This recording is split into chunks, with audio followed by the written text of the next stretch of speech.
Pertama-tama, perkenalkan nama saya Cantika Putri, mahasiswi program studi bimbingan dan konseling IKIP Siliwangi. Selamat datang di video penjelasan mengenai jaminan sosial dalam dunia pendidikan. Pertama, kita mulai dari pengertian jaminan sosial. Apa sih jaminan sosial? Jaminan sosial adalah sistem perlindungan yang diberikan oleh negara atau lembaga tertentu untuk menjamin kesejahteraan warga negara, terutama saat menghadapi risiko seperti sakit, usia lanjut, atau kehilangan pekerjaan. Dalam konteks pendidikan, jaminan sosial berperan penting untuk memastikan bahwa setiap peserta didik dapat belajar tanpa hambatan ekonomi, sosial, maupun budaya. Ada 5 faktor utama yang memengaruhi keberhasilan jaminan sosial di sekolah. Yang pertama yaitu faktor ekonomi, seperti kondisi keluarga dan kemampuan negara yang menyediakan dana akan sangat menentukan jangkauan program bantuan pendidikan. Faktor yang kedua ada faktor sosial. Kesenjangan sosial dan partisipasi masyarakat juga menentukan apakah siswa yang membutuhkan bisa terbantu secara adil. Faktor yang ketiga ada faktor kebijakan dan regulasi. Program seperti PIP, BOS, dan afirmasi daerah terpencil sangat bergantung pada aturan dan implementasi yang jelas. Faktor yang keempat ada faktor administratif.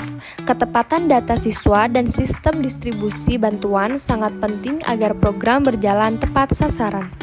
Faktor yang terakhir ada faktor pendidikan. Mutu pembelajaran dan ketersediaan fasilitas harus tetap dijaga agar bantuan tidak hanya menjaga kehadiran, tapi juga meningkatkan kualitas.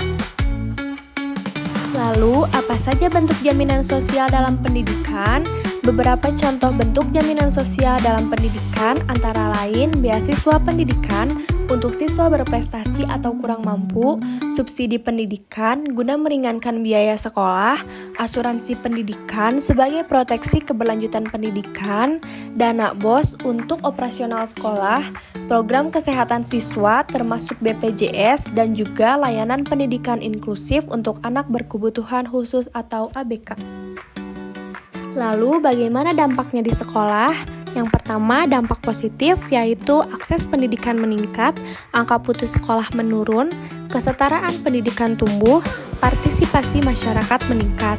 Ada juga dampak negatif yaitu bantuan tidak tepat sasaran, ketergantungan pada bantuan, kualitas pendidikan bisa terabaikan, dan adanya risiko penyimpangan dana. Lalu, apa saja sih solusi yang bisa dilakukan untuk mengoptimalkan jaminan sosial di sekolah? Yang pertama, perbaikan data penerima, yaitu menggunakan NIK dan validasi lapangan. Yang kedua, transparansi dana dengan laporan yang bisa diakses publik. Yang ketiga, pendampingan non-finansial, seperti bimbingan karir dan motivasi belajar. Yang keempat, peningkatan kualitas pendidikan, baik dari sisi guru maupun sisi fasilitas. Yang kelima, kemitraan dengan sektor swasta, agar tidak bergantung hanya pada pemerintah. Dan tentunya edukasi kepada masyarakat, agar program ini dipahami sebagai investasi masa depan, bukan sekadar bantuan uang.